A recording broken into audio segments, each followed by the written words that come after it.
বিসমিল্লাহির রহমানির রহিম। আমরা যে কিতাবটি পড়ব, কিতাবটির নাম হচ্ছে নূরুল ফি শারহিল আল মানার। গ্রন্থটি যিনি লিখেছেন তিনি হচ্ছেন আবুল বারাকাত নাসাফি। কে লিখেছেন? আর নুরুল আনোয়ার কিতাবটি যিনি লিখেছেন তিনি মোল্লা জীবন। কিনা? যেহেতু আমাদের সময় শর্ট, আমরা খুব বেশি সময় আমরা মূল কিতাবের উপর নিতে পারবো না। আমরা তাদের জীবনী আলোচনা করেই সময় লস করব না, যেহেতু অনেকগুলো পড়া আছে সামনে। তা আমরা মূল কিতাব থেকে পড়ব। পাইছো তোমরা? 65 পৃষ্ঠা বের করো।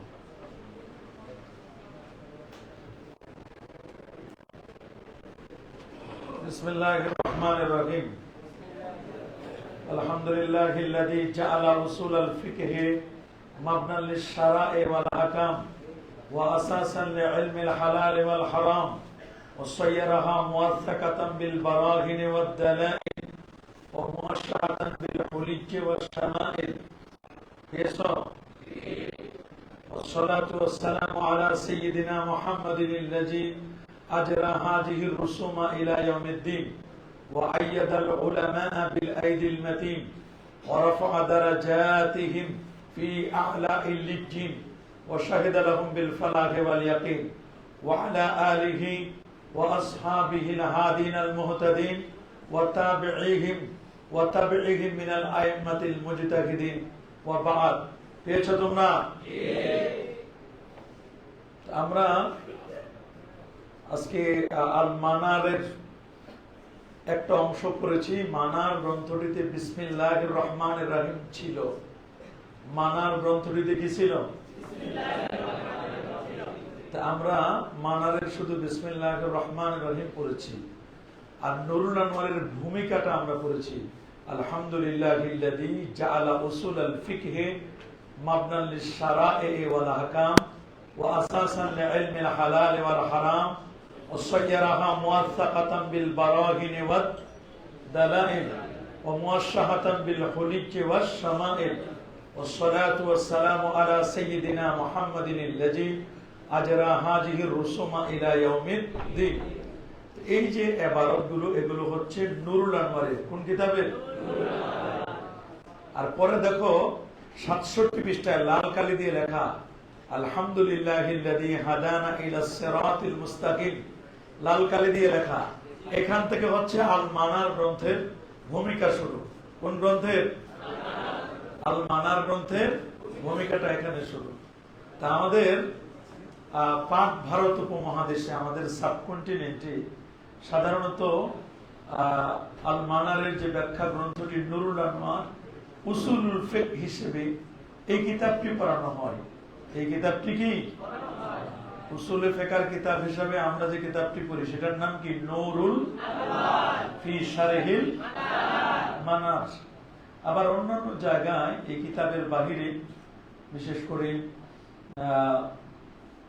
ইবনুল হাসিয়া শরহ ইবনে মালাক, এটা অনেক জায়গায় পড়ায়। বিশেষ করে চট্টগ্রামের বিভিন্ন জায়গায় তারা নুরুল আনোয়ার না পড়ে অন্য কিতাবও কি তারা পড়ান। তো এই নুরুল আনোয়ার কিতাবটি এত জামে এবং মানে, এটা জামে এবং মানে একটি কিতাব যে এই কিতাবের সরুহাত ব্যাখ্যা গ্রন্থ, এটার এক্সপ্লেইন, এটা বিস্তারিত আলোচনা বড় বড় যারা মুজতাহিদ ফকি তারা এটার ব্যাখ্যা করেছেন। তারা এটার কি করেছেন? যখন দেখবা যে একটা কিতাবের ব্যাখ্যা বড়রা করে থাকেন, কারা? বড় বড় পণ্ডিতরা, তখন বুঝতে হবে কিতাবটির গুরুত্ব। এর সাধারণত ইম্পর্টেন্সি, এর মানে গুরুত্বটা অনেক বেশি। এর গুরুত্বটা কি? এর সিগনিফিকেন্স অনেক বেশি। কারণ এই নুরুল আনোয়ার যেটি আমরা পড়ি, এটি আল মানারের ব্যাখ্যা গ্রন্থ। আল মানারের ব্যাখ্যা গ্রন্থ শুধু আল্লামা মোল্লা জীবন করেছেন তা কিন্তু নয়, বরং আল্লামা ইবনু আবিদিন আশ-শামি, কি নাম? যিনি ফতোয়ায়ে শামির লেখক, উনি মানারের সূক্ষ্ম মাসআলা মাসাইলগুলো তিনি একত্রিত করেছেন এবং এটি একত্রিত করে উনি মনে করেছেন যে এটা এত সুন্দর একখানা কিতাব, যেমন লা হিজরাতা বাদা, ফতে মক্কার পরে যেমন আর কোনো হিজরত নাই, ফতুহুল বারি লেখার পরে যেমন বুখারী শরীফের ব্যাখ্যা গ্রন্থ আর অন্যটার প্রয়োজন হয় না, ঠিক এটাকে মনে করেছেন যে আল্লামা ইমাম ইবনে আবেদিন আশ-শামী তার লেখা নাসামাতুল আসহার, কি নাম? নাসামাতুল আসহার। তো এটাকে আবার সংক্ষেপে বলেছেন লুব্বুল ফুসুল, লুব্বুল ফুসুল। এটা ইবনে নুজাইম আল মিসরি আল হানাফি উনি একটা সূরা লিখছেন ফাতহুল কাফফার, কি লিখছেন? এরকম বড় বড় পণ্ডিত যারা, নুজাইম আল মিসরি, ইবনে নুজাইম হানাফি আল মিসরি, যিনি আল আশবাহ ওয়ান নাজায়ের কিতাব লিখেছেন, কি কিতাব? আল আশবাহ ওয়ান নাজায়ের। এটা উসুলের কিতাব, কিসের? এটা উসুলুল ফিকহের উসুলের কিতাব। তো এরকম বড় বড় পণ্ডিতরা মানার কিতাবের ব্যাখ্যা গ্রন্থ লিখেছেন। তা আমরা জানি যে ইমাম নাসাবি উনি নিজেই যেমন মতন লিখেছেন, আল্লামা আবুল বারাকাত নাসাবি আল মানারের মতন লিখেছেন না, মতন মানে কি মূল টেক্সটটা উনি লিখেছেন। আবার উনি নিজের একটা ব্যাখ্যা গ্রন্থ লিখেছেন কাশফুল আসরার, কি নাম? কাশফুল আসরার লিখেছেন। তারপর আল্লামা কাকি উনি জামিউল আসরার নামে 4 খণ্ডে উনি এটার ব্যাখ্যা গ্রন্থ করেছেন। জামিউল আসরার, কি নাম? জামিউল আসরার 4 খণ্ডে। কয় খণ্ডে? 4 খণ্ডে লিখেছেন। কাসিম ইবনে কুতলুবগা উনিও তাওজিহুল আফকার নামক একটি ব্যাখ্যা গ্রন্থ লিখেছেন। তাওজিহুল আফকার, কি নাম? এরকম হাসিয়াতু আরো অনেক কিতাব লিখেছেন। হাসিয়াতু আজজাদা, সেখানেও কিতাবের অনেকগুলো বিষয় আছে। এখানে তোমরা দেখবা এই নুরুল আনওয়ারের মধ্যে এখানে দেখবা তোমরা লিখে দেওয়া আছে কে কি কিতাব লিখছেন। এই দেখছো প্রথম তোমার পেজের মধ্যে পাইছো কিনা তোমরা? প্রথম পেজটা খোলো, নুরুল আনওয়ার কিতাবের দেখছো লিশাইখ আহমদ ইবনে আবি সাঈদ আল মারুফ মোল্লা জীওয়ান আস-সিদ্দিকী রাহিমাহুল্লাহ, উনি 1047 তার জন্ম আর 1130 তার কি ইন্তেকাল। আর এটা কমারুল আকমার যেটা হাসিয়া তোমার দেওয়া আছে, এটা লিখেছেন আল্লামা আব্দুল হাই লাখনবী, কি নাম? আল্লামা মুহাম্মদ আব্দুল হাই লাখনবী। কে লিখছেন? আব্দুল হাই লাখনবী। উনি 1285 হিজরি থেকে 1239 থেকে 1285, 1239 থেকে কি, এবং সিররুল আসরার যে কিতাবটি যেটা দেখছো, এটা শেখ আল্লামা মুহাম্মদ কি লিখছেন? এটা আল্লামা আয়াত সুম্বুলালি, কি নাম? আসুম্বুলালি, যে ব্যাখ্যা গ্রন্থটি মানে আপনার সিররুল আসরার লিখেছেন। কি লিখেছেন? সিররুল আসরার। আর মূল কিতাবটি যে লিখেছেন আল্লামা আবুল বারাকাত আন-নাসাফি। কে লিখেছেন? আল্লামা আবুল বারাকাত আন-নাসাফি। তো প্রত্যেকের জীবনী এখানে দেওয়া আছে। আমরা জীবনী পড়তে গেলে তো অনেক সময় লাগবে, তবে এখানে এই কিতাবটির কতগুলো ব্যাখ্যা গ্রন্থ আছে। এখানে তোমরা দেখবা নাবজাতুন আন কিতাবিল মানার, নাবজাতুন আন কিতাবিল মানার, এটা পাবা তোমরা 26 পৃষ্ঠায়। কত পৃষ্ঠায়? কিতাবুল মানার ফি উসুলিল ফিকহিল হানাফি লিল ইমাম আবিল বারাকাত আব্দুল্লাহ ইবনে আহমদ ইবনে মাহমুদ আন-নাসাফি আল মারুফ হাফিজউদ্দিন মিন আজাম ওয়া আহাম্মিল কুতুব আল্লাতী আল্লাফাত আলা তরিকাতুল ফুকাহা। উনি অনেক উনার বিস্তারিত জীবনী এখানে আলোচনা করেছেন। তবে এখানে কিছু কিতাবের নাম দিয়েছেন, যেমন ইফাজাতুল আনওয়ার ফি ইদাআতি উসুলিল মানার, শারহুন নাসাফি, পাইছো তোমরা? মানে কাশফুল আসরার, তারপরে আল আনওয়ার ফি শারহিল মানার, আনওয়ারুল আফকার, জামিউল আসরার, তারপরে শরহুল মানাল শেখ মোহাম্মদ ইবনে মোহাম্মদ ইবনে আহমদ শামসুদ্দিন আস-সামারকান্দি, শরহুল মানার লিল আল্লামা শরফুদ্দিন ইবনে কামাল, ওনার লেখা একটি কিতাব।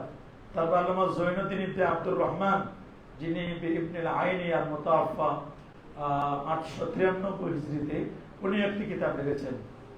তারপরে পাইছো তোমরা এগুলো 27 পৃষ্ঠা। এই যে এই কিতাবের কি, এই কিতাবের 27 পৃষ্ঠায় তোমরা দেখবা, এখানে প্রায় একটা নয় দুটা নয়, এখানে প্রায় 29টি ব্যাখ্যা গ্রন্থের নাম লিখছেন। মানারের সরা কতটি? নাসামাতুল আসহার আলা শারহিল মানার, সৈয়দ মোহাম্মদ আমিন আল মারুফ ইবনে আবেদিন। এটা আমি বলছি নাসামাতুল, বলছি না নাসামাতুল আসরার, কি নাম? নাসামাতুল সরার। উনার নাসামাতুল আসরার, নাসামাতুল আসহার, কি নাম? নাসামাতুল আসহার লিখছেন আল্লামা ইমাম ইবনে আবেদিন আশ-শামি, উনার লেখা। তারপরে মুখতাসারুল মানার, তারপরে হলো তোমার আত-তিবিয়ান ফি শারহিল মানার, তারপরে নজমুল মানার, এরকম করে মোট 29টি সরা। কয়টা? এখানে একটা জায়গায় অনেকে ভুল করেন, সেটা হলো মোল্লা জিওয়ান, অনেকে পরে মোল্লা জিউন। আসলে উনি মোল্লা জিউন নয়, কি হবে? মোল্লা বিকাসরিল জিম ওয়া সুকুনিত তাহতিয়াতি ওয়া ফাতিহিল ওয়া ওয়া সুকুনিন নুন। মনে থাকবে কথাগুলো। মোল্লা জিওয়ান, কি নাম? কি নাম? এটা ফি বেলাদিল হিন্দ ওয়া পাকিস্তান ওয়া আফগানিস্তান ওয়া তুর্কিয়ান আলা শাইখুল আলিম আল মুস্তাকিল বিল উলুম আশ-শারঈয়্যা। উনি, আমাদের দেশে মোল্লা বলা হয় সাধারণত যারা দাখিল পাস করে, অল্প পড়াশোনা করে, তাদেরকে কি বলা হয়? মোল্লা। কি বলা হয়? আর আমাদের হিন্দুস্তান, আফগানিস্তান, পাকিস্তান, তুর্কি, এই অঞ্চলগুলোতে মোল্লা বলা হয় সবচেয়ে যিনি জ্ঞানী। আমাদের দেশে যাদেরকে আমরা আল্লামা বলি, কি বলি? কি বলি আমরা? আল্লামা বলি। যারা বড় পণ্ডিত তাদেরকে তারা মোল্লা বলে।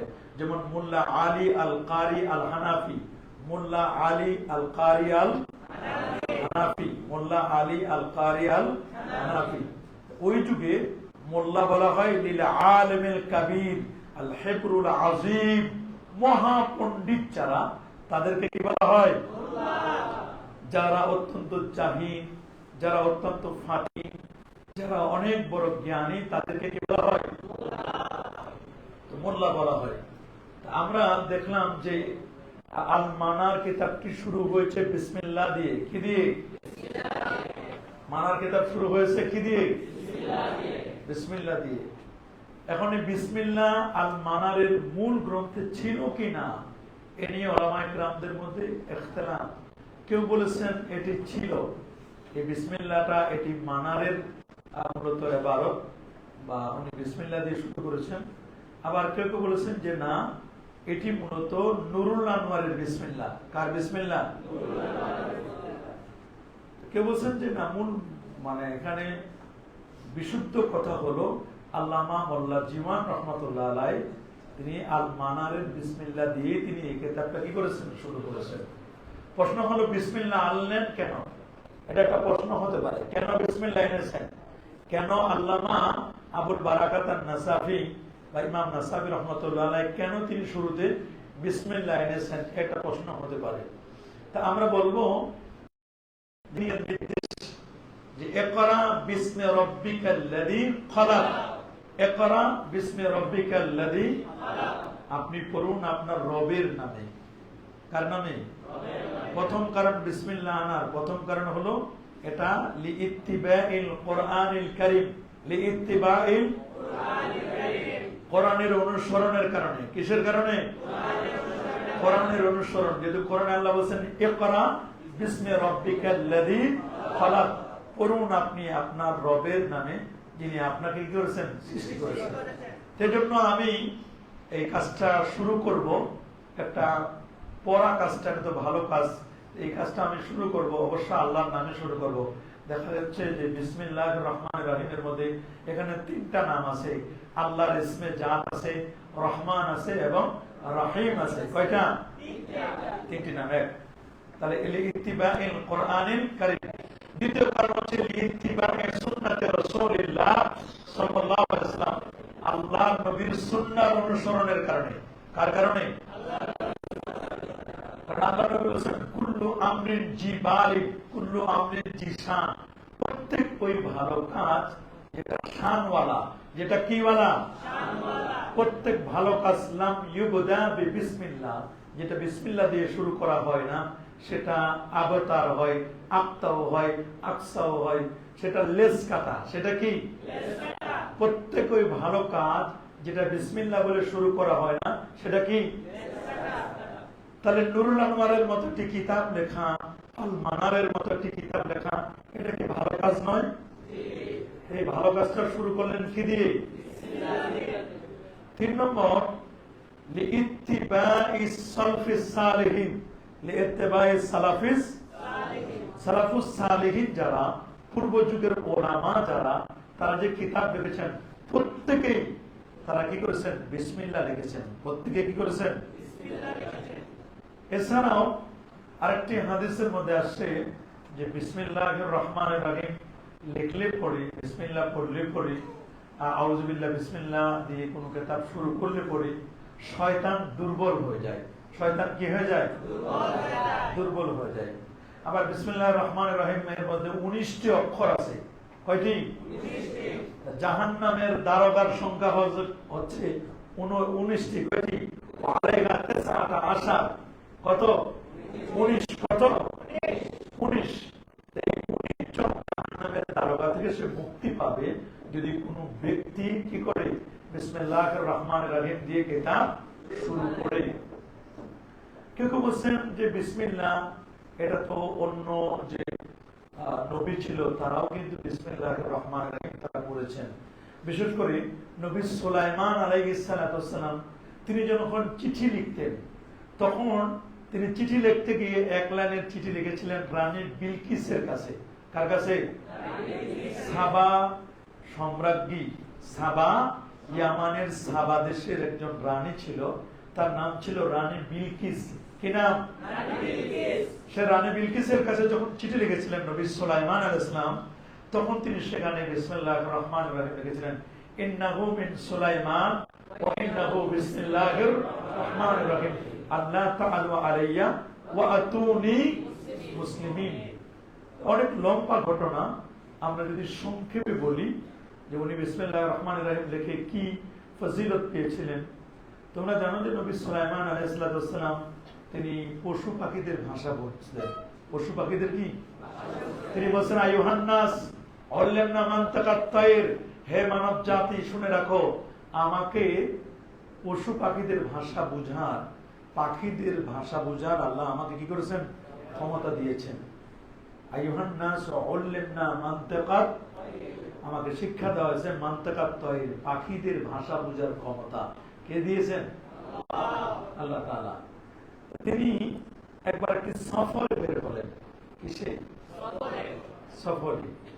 সফরে বের হতে গিয়ে তিনি তার যে তখতে সুলাইমান ছিল, কি ছিল? বহু আলেম ওলামা এবং জিনদেরকে তিনি নিলেন। নেওয়ার পরে আলেম ওলামা জিনদেরকে নিয়ে সুলাইমান নবীর উপর এক ওয়াক্ত নামাজ পড়েছিল, সেটা সলাতুল আসর। কোন নামাজ? তিনি এক জায়গায় গেলেন, ল্যান্ডিং করলেন তার বিমানটা, তার কি? তার তখতে সুলাইমানটা ল্যান্ডিং করলেন। এটা বিনা কলে হাওয়ায় চড়ে তখতে সুলাইমান।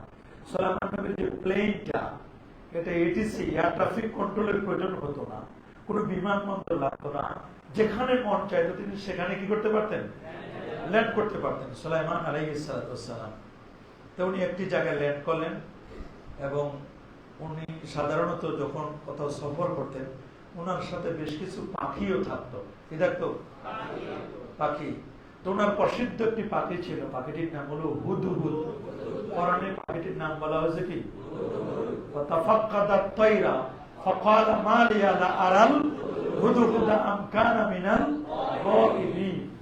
হুদহুদ পাখির কথা বলা হয়েছে। তো উনি আসরের নামাজ পড়বেন, এখন তো পানি নেই, পানি পাচ্ছেন না তিনি। তখন তিনি হুদহুদকে ডাকলেন। হুদহুদ কোথায়? দেখলেন হুদহুদ অনুপস্থিত, হুদহুদ নেই।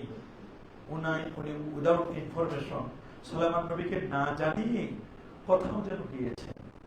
কিছুক্ষণ পরে হুদহুদ পাখি উড়ে আসলো। সুলাইমান নবীর নামাজ একটু ডিলে হলো। ডিলে হওয়ার কারণে এক পর্যায়ে তিনি বললেন, তুমি কোথায় গিয়েছিলাম, আমাকে জানিয়ে যাও নাই? তখন হুদহুদ পাখি বলল যে আমি আরেকটি পাখির দাওয়াতে, ইয়াফুর নামক আরেকটি পাখির দাওয়াতে গিয়েছিলাম। আমি আপনার জন্য আমি সাবা প্রদেশ থেকে আসছি, আপনার জন্য একটা ব্রেকিং নিউজ নিয়ে আসছি। কি নিয়ে আসছি? সুলাইমান নবী বললেন যে তুমি যে এত দূর থেকে এসেছো, তুমি তো ছুটি নিয়ে যাও নাই। কি নিয়ে যাও নাই? ছুটি না নিয়ে তুমি চলে গেছো। বলছে হ্যাঁ, আমি ছুটি নেই নেই। নবী সুলাইমান আলাইহিস সালাম বলেন লাউআযিবান্নাহু আযাবান শাদীদা, আমি তাকে কঠিন শাস্তি দেব। আওলা আসবাহান্না, অথবা আমরা তাকে জবাই করব। আওলা ইয়াতিয়ান্নি বিসুলতানিন মুবিন, অথবা সে দলিল নিয়ে আসবে যে আমি কেন ছুটি নেই নাই, এর পিছনে কারণ দর্শাবে। পৃথিবীর 3 নিয়মে কিন্তু গোটা পৃথিবীতে সব চলে। আমরা হয় ছুটি নিয়ে যাব, না হয় কি ছুটি নিতে না পারলে পরে আমরা কি করবো, কারণ দর্শাবো, না হলে তো এর জন্য শাস্তি ভোগ করতে হবে। সুলাইমান নবী বললেন আচ্ছা ঠিক আছে, তোমার বিচার একটু পরে বসবে, তুমি আগে বলো পানি কোথায় আছে। তো হুদহুদ পাখি বলল এই তো সামনে পানি। হুদহুদ পাখির চোখে একটা আনলিমিটেড মেগাপিক্সেল ক্যামেরা বসানো ছিল। Unlimited megapixel camera. মাটির নিচে 8 মাইল নিচে পানির লেয়ার কোথায় আছে এটা বলে দিতে পারতো হুদহুদ পাখি। এটা তার আল্লাহ তাআলা তাকে দান করেছেন। 8 মাইল নিচে, একেবারে জমিনের নিচে কোথায় পানির স্তর আছে, লেয়ার আছে, এটা বলে দিতে পারতো কে? হুদহুদ পাখি। সুলাইমান নবী বললেন যে আচ্ছা বলো কথা, বলে সামনে জিনদেরকে বললেন তারা তাদের মাটি খনন করে পানি বের করো। পানি বের করে সুলাইমান নবী উযু করলেন, নামাজ পড়লেন, এরপর বিচার বসালেন।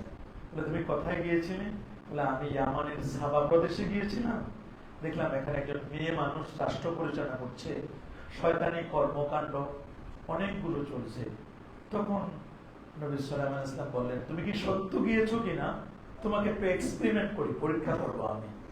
তো তখন সুলাইমান নবী 1 লাইনের একটা চিঠি লিখলেন, বলেন যে এই চিঠিটুকু তুমি রানী বিলকিসের কাছে দিয়ে আসবে।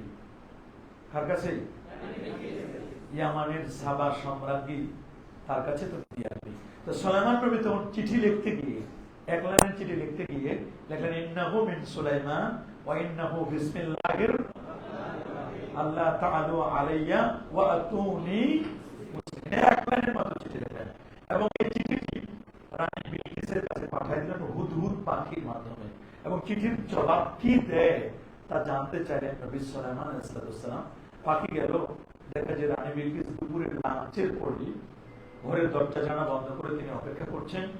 ঠিক ওই মুহূর্তে যখন এক জায়গায় অবস্থান করছেন, ঘরের মধ্যে ঘুমাচ্ছেন, রানী বিলকিসের কাছে চিঠি যখন হুদহুদ পাখি নিয়ে গেল, ভেন্টিলেটর দিয়ে ঢুকে রানী বিলকিসের বুকের উপরে চিঠি রেখে দিয়ে আসছে। কোন জায়গায়? বুকের উপরে যখন চিঠি রেখে দিয়ে আসছে, তখন রানী বিলকিস ঘুম থেকে জেগেই অবাক হয়ে গেল যে চিঠিটা এসছে কোথা থেকে, এটা তো কোনো বাহক কিছু পাচ্ছি না। আচ্ছা চিঠিটা পড়ে দেখি কি, আমার দরজা বন্ধ, জানালা বন্ধ, চিঠিটা বা দিয়ে গেল কে? এক পর্যায়ে তিনি সব বাহিনীকে ডাকলেন, বলে দেখো তো এই চিঠি কে লিখেছে।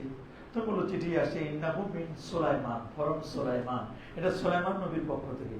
কার পক্ষ থেকে? আপনাকে আত্মসমর্পণ করতে বলেছেন, সেখানে তিনি আল্লাহ, রহমান এবং রাহিম 3টা নাম তিনি লিখে দিয়েছেন। তো বলে সুলাইমান কি? তাদের মধ্যে 2টো দল হয়ে গেল। একদল বলে সুলাইমান তিনি একজন পয়গম্বর, আরেকজন বলুন একজন জিনের বাদশাহ। বলে যদি বাদশাহ হয় তাহলে আমারও তো ক্ষমতা কম না, আমরা তার সাথে যুদ্ধ করব, আমরা তার কাছে আত্মসমর্পণ করব না। আর যদি তিনি নবী হন, তাদের একটা ধারণা ছিল যে নবী যারা, তাদের সাথে কখনো যুদ্ধ করে পারা যাবে না। তো বলে যদি তাহলে তাকে টেস্ট করে দেখো। একটি বর্ণনা আসছে এভাবে, টেস্ট করতে গিয়ে তার জন্য আতর, সুবাস, তারপরে জিনদের ছোট ছোট বাচ্চাদেরকে নেওয়া হলো, পড়ি যারা, আর কেউ বলছেন যে তার সাথে নেওয়া হলো কয়েকটি ইটের, স্বর্ণের ইট, দামি জিনিস থাকে, তোমরা গিফট দিবে, যদি এটাকে অ্যাকসেপ্ট করে তাহলে মনে করবে সাধারণ কোনো রাজা বাদশাহ, আর যদি অ্যাকসেপ্ট না করে তাহলে বুঝবে উনি সাধারণ কোনো রাজা বাদশাহ নয়, উনি একজন আল্লাহর পয়গাম্বর। এই মর্মে রেডি করা হলো কয়েকটি 8টি স্বর্ণের ইট এবং কতগুলো আতর সুবাস, এগুলো নেওয়া হলো। রওনা করলো রানী বিলকিসের দরবার থেকে, কার কাছে? সুলাইমান নবীর দরবারে। এদিকে হুদুদ পাখি বলতেছে, ওস্তাদ নবী সুলাইমান আপনার দরবারে হাদিয়া নিয়ে আসতেছে, আপনি যদি হাদিয়াটা গ্রহণ করেন তাহলে বুঝবে আপনি সাধারণ কোনো একজন নেতা, আর যদি হাদিয়া না নেন তাহলে বুঝবে আপনি একজন আল্লাহর পয়গম্বর। নবীরা কখনো ঠান্ডা ফিতে বাম হাতের কারবারে বা নবীদেরকে হাদিয়া দিয়ে কখনো ঠান্ডা করা যায়? এরা কখনো অন্যায় কাজকে কখনো সাপোর্ট করতে পারে? নবীরা তো মাসুম ছিল, আর আমার নবী ছিল ইমামুল মাসুমিন। তো যখন কাছে আসতেছে ঠিক ওই মুহূর্তে সুলাইমান নবী বলেন, ওরা কি নিয়ে আসতে? বলে স্বর্ণ টর্ণ। বলে ঠিক আছে, চতুর্দিকে স্বর্ণ দিয়ে রাস্তা বানায় দাও, স্বর্ণের ইট দিয়ে সুন্দর করে তৈরি করে দাও। পরে ওরা আসলো, গেটে আসলো, গেটে আসে দেখতেছে গরু ছাগল ভেড়া বকরি স্বর্ণের ইটের উপরে পেশাব করতেছে। কোন দরবারে আমরা স্বর্ণের ইট আনছি? এটা তো লজ্জাকর ব্যাপার। পরে বললো যে এত সুন্দর সুন্দর জিন পড়ি আমরা কি নিয়ে আসছি জিন পড়িদের সামনে, আমরা যে ছোট্ট ছোট্ট ইনোসেন্ট বয়দের নিয়ে আসি, এটা কিছুই না এদের কাছে। সুলাইমান নবী যে আতর লাগিয়েছেন, সুবাস দিয়েছেন, এটি তো কিছুই না, আমরা যা নিয়ে আসছি। নতুন রাস্তা, তারা ফিতা কেটে ভিতরে ঢুকলো।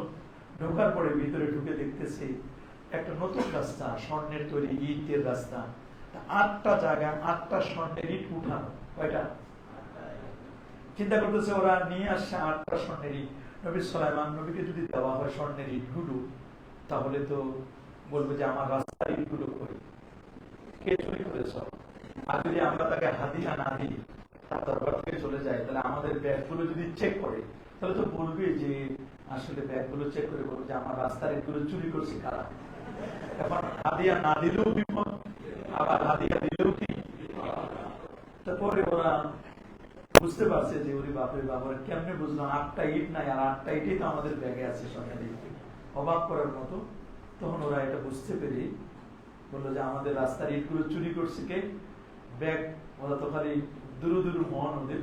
তাড়াতাড়ি ওরা সুলাইমান নবীর দরবার থেকে চলে গেল। রানী বিলকিসের কাছে বলছে যে আপনি আমাদেরকে এমন এক জায়গায় পাঠিয়েছেন, উনি একজন আল্লাহর পয়গম্বর, আমরা কি হাদিয়া নিয়ে আসতেছি, কেমনি কেমনি জানি উনি তথ্য সংগ্রহ করেছেন। তো অবাক হয়ে গেছেন। পরবর্তী বলছে যে ওনাকে ঠান্ডা দিলে কাজ হবে না। উনি যে লিখছেন ইন্নাহু মিন সুলাইমান ওয়া ইন্নাহু বিসমিল্লাহির রহমানির রহিম, আল্লাহ তাআলা আলাইহি ওয়া তুমি মুসলিমিন, আত্মসমর্পণ করতে হবে।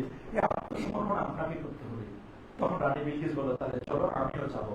আমিও যাব। আস্তে আস্তে আস্তে আস্তে আস্তে প্রায় অনেক মানুষ রওনা হয়েছে। রানী বিলকিসের সম্পাটি নবী সুলাইমানকে বলা হলো যে আপনার কাছে কিন্তু আসতেছে রানী বিলকিস, আপনি কি পারেন না? রানী বিলকিসের যে সিংহাসনটা আছে, কোরআনে যেটাকে আরশ বলা হয়েছে, কি বলা হয়েছে?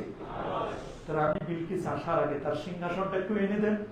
সিংহাসনটা একটু কি বলে রানী বিলকিস আসতে সময় বলে 4-5 মিনিট। বলে এই মুহূর্তে কে আছে 4-5 মিনিটে 2500-2000 কিলোমিটার দূরে একটা সিংহাসন আরশ এনে দেওয়া কি এটা সম্ভব? বলে আপনি আল্লাহর পয়গম্বর, আপনি কি করেন, প্রপোজাল দেন, দেখেন পারেন কিনা। সুলাইমান নবী তখন বললেন জিনদের মধ্যে থেকে, আইয়ুকুম ইয়াতিনি বিআরশিহা, কে আছো তোমরা রানী বিলকিসের সিংহাসনটা এনে দিতে পারবে? তখন দেওয়ালের সাথে লাগানো একটা জিন ছিল, সে বলল আনা আতিকাবি, আমি এটা এনে দিতে পারবো। কাবলা আন তাকুমা মিন মাকামি, চেয়ারে উঠবেন আর বসবেন, চেয়ারে উঠতে বসতে যত সময় লাগে তার আগে আমি এটা এনে দিতে পারবো। সুবহানাল্লাহ। নবী সুলাইমান বলে যে না, এত লম্বা টাইম আমার নাই, আরো শর্ট টাইম এনে দিতে হবে। তখন ক্বাল আল্লাযী ইনদাহু ইলমু মিনাল কিতাব, একজন কিতাবের জ্ঞানী ছিল, উনি বললেন ওস্তাদ আমি এনে দিব। বলে আপনার সময়, বলে আমার সময় নিয়ে কোনো টেনশন নেই। ক্বাবলা আন ইয়ারতাদ্দা ইলাইকা তরফুক, চোখের পলকটা খালি মারবেন, চোখের পলকেই আমি বিশাল সিংহাসনটা এনে দিতে পারবো। সুবহানাল্লাহ। ফালাম্মা রাআহু মুস্তাকিরান ইনদা, কোরআন বলছে চোখ খুলে দেখে প্রায় 2500 কিলোমিটার দূরে লক্ষ লক্ষ বিলিয়ন ট্রিলিয়ন সেপ্টিলিয়ন বিশাল প্রাসাদ সিংহাসনটা এনে দিয়েছেন। সুলাইমান নবী প্রশংসা করেন এবং ওই মুরব্বী মানুষটা আলেমের হাতটা ধরে চুমু খেলেন, বলেন আপনি পারলেন কেমনে? তিনি হাযা মিন ফাদলি রব্বি, এটা আমার রবের অনুগ্রহ, এটা আমি চাইছি। আমি ইসমে আজম পড়ি, তাহলে এই ইসমে আজম আল্লাহর যে ইসমে জাত, রহমান, রাহিম, এগুলো সিফাত, এটা দিয়ে আল্লামা নাসাফি যেমন কিতাব শুরু করেছেন বিসমিল্লাহির রহমানির রহিম দিয়ে, আর আল্লামা মোল্লা জীবন রহমাতুল্লাহ আলাইহি তিনি এটাকে মাইনাস করেন নাই, বরং তিনি ওটা রেখেই তিনি কি করেছেন, কিতাব শুরু করেছেন। এই জন্য উনি শুরু করেছেন আলহামদুলিল্লাহিল্লাযী, সমস্ত প্রশংসা সে আল্লাহর জন্য, জাআলা উসুলাল ফিকহ, যিনি উসুলে ফিকহকে বানিয়েছেন। জাআলা উসুলাল, তিনি উসুলে ফিকহকে কি বানিয়েছেন, মাবনান, মাবনান মানে ভিত্তি, মাবনান মানে কি, তো সমস্ত প্রশংসা আলহামদুলিল্লাহিল্লাযী, সমস্ত প্রশংসা কার জন্য, যিনি জাআলা উসুলাল ফিকহ, যিনি কি করেছেন, উসুলে ফিকহকে করেছেন কি করেছেন, মাবনান, মাবনান মানে কি, ভিত্তি স্বরূপ করেছেন, যিনি উসুলে ফিকহকে ভিত্তি স্বরূপ করেছেন। আমরা ইনশাআল্লাহ আগামীকাল থেকে কিতাবটা শুরু করবো। যারা এখনো কিতাব নাই